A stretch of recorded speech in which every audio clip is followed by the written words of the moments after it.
Well, Darren says as he looks at my shocked face, you can't say I didn't warn you. Like I said before, if we try to mess with it even more now, we might risk breaking it completely.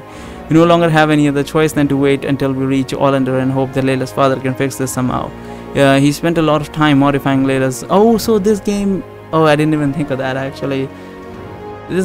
I mean, I had this in my back of my mind, but I didn't say it because it was such unlikely. But they are going to have us go all the way to Olander till we meet her father, and there's going to be probably like a bunch of like checks in between, and I will have to rely on my teammates more to get through this. Very interesting. At least we got an achievement, so when we finish the book and do the ideal playthrough, we'll have fun having our stats. But for now, we'll just go with the red stats on the top left right of the screen. Where was he? He spent a lot of time... No, not that one. We no longer have any other choice but to wait until we reach Olander and hope that Layla's father can fix this somehow. He spent a lot of time modifying Layla's stat device, so with little luck, he might also know a way to cancel the lockdown. You're just going to have to live without a functional stat booster for a day or two until we actually find him. Yeah, I said, calm myself down a little from the initial shock. I get it. I'll handle myself until then. So I know that you're not exactly in the best of moods right now, but we should get ready to take the first night shift, Darren says. The others have already gone to sleep for the most part. Alright, I say, let me just get my crossbow from my tent and I'll be alright with you. I say goodnight to Layla and I go to my tent so I can get the crossbow out of my backpack, and I then head back towards the hill from before. Darren is currently waiting for me and is sitting on the ground at the base of the hill, in a place where we can oversee our camp without being too far away from it, so that we would be able to reach the tents quickly in case of an emergency. Hold on, Barry, Darren says, tells me just as I reach him. Could you stand in a place there for a few seconds and not move? I'm trying to test something. Sure, I guess, I say. I stop moving and look at him confused. He then stares at me for a while with a very concerned look on his face. Alright, now turn around, Darren tells me. Okay, I answer him as I do what he says. Darren says, after a few more seconds, could you turn around again, but this time from the side? I don't understand what that means. Ask him what he's trying to accomplish. Want me to do a little dance while I'm at it?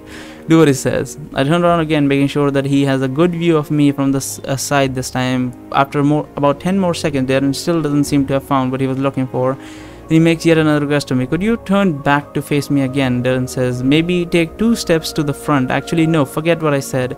I need you to step further back. Just start walking slowly backward. I'll tell you when to stop. Seriously, man, are you trying to tell me what you're trying to accomplish here, or we're just going to keep doing this all night? I say as we turn around to face him. Alright, sorry.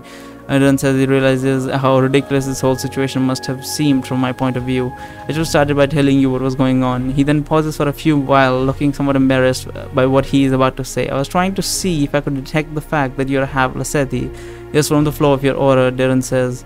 Arka showed me how to do it earlier, but I still think I'm missing something. You're using your own free time to practice something that you've learned from Arka, I say. I ask him, stupefied. You? Have you... Hey, you don't have to act so surprised about it, so shocked about it, Darren says. I've been practicing before today, haven't I? Yeah, but never during your free time, I say. You're only doing it during the daily time intervals, where we've all agreed to spend on holding our skills in preparation for an inevitable battle against the god of time. And even then, you seem to be doing everything haphazardly without taking any faith seriously. That's because I don't think Araka would actually give us genuinely good advice, Darren says. When I heard her say all of that nonsensical sounding stuff about the orders the first time, I could have sworn she was pulling her leg. I didn't expect her to actually be serious about any of this. It was only after I saw that waterfall in the aura above people's head that I realized that she wasn't fooling around like she usually does. Huh. I say in a thoughtful voice. That's funny. I could have sworn that your real reason for not wanting to follow Araka's advice was because she is evil, and you suspected she had ulterior motives for wanting to help us. Well, Darren says, if there's anything I've learned from this whole ordeal with the ritual, is just that because someone is evil doesn't mean that they will always have evil intentions, especially if we are talking about unpredictable characters like Aiden and Araka.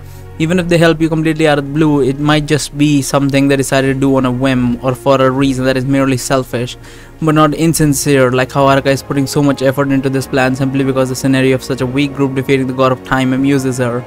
He pauses as his gaze now turns to the side.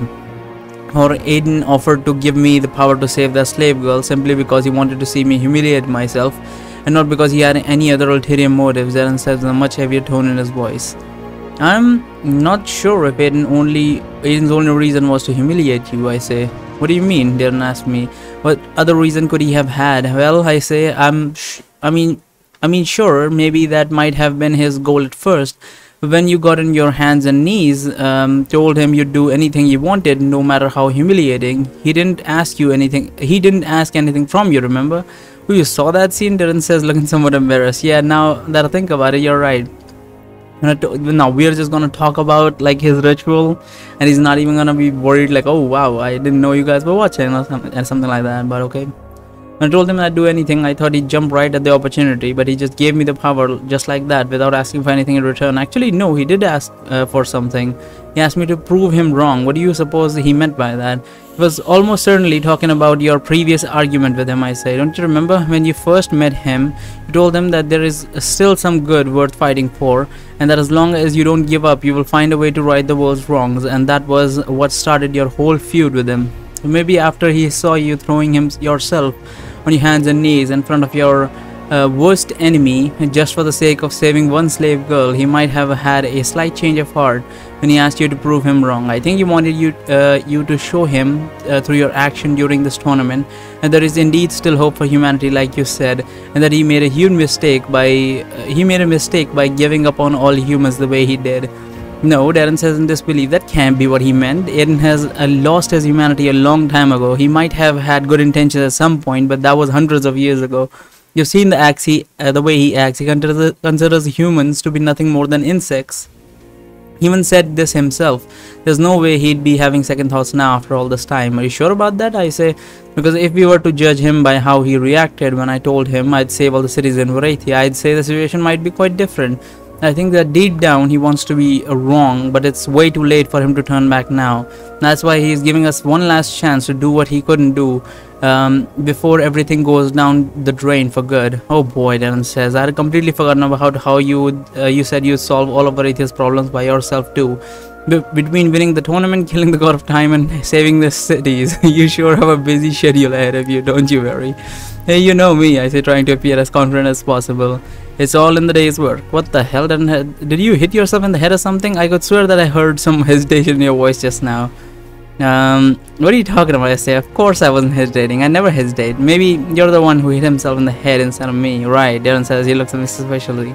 Listen, if you think that your plan for fixing all of Varathia is still too reckless, then you don't have to go through with it. We already know from the prophecies that we will have the possibility to save the city from that destruction either way. So you don't need to rely on Aiden's generosity. In fact, it might be better if we didn't take his word for granted at all. Maybe, who knows when he might change his mind. And even if you are truly right about him and he does truly wish to be wrong about his stance on humanity, I don't think he will make life any easier for us when we walk through those cities. In fact, I'm almost certain that he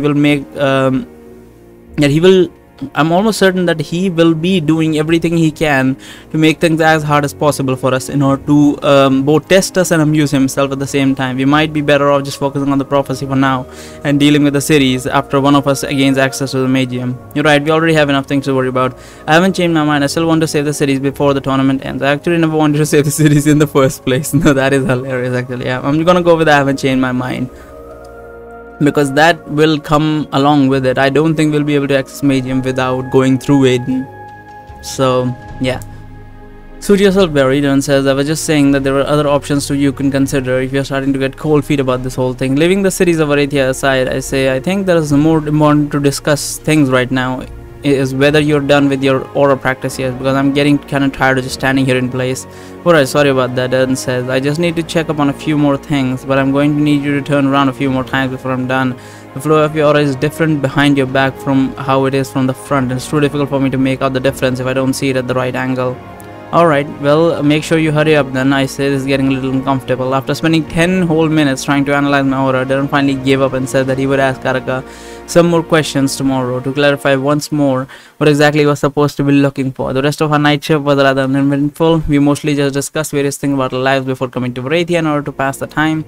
When the time came to us to end our shift, it was Hardwick and Melindra who came to relieve us of duty. Ever since the day when we fought the Sage of North, Melindra has begun to interact a lot more normally with the group. She even offered to take some night shifts every now and then. While she still hasn't completely gotten over a habit of provoking reaction from people for her own amusement, the others have begun to understand that there is no ill intent behind her actions. So nowadays, they mostly just brush her off whenever she's up to her old antics. From what I've seen, Flower and I are still the ones that Melindra trusts the most in our group, though she is definitely acting a lot more relaxed around the others than she used to.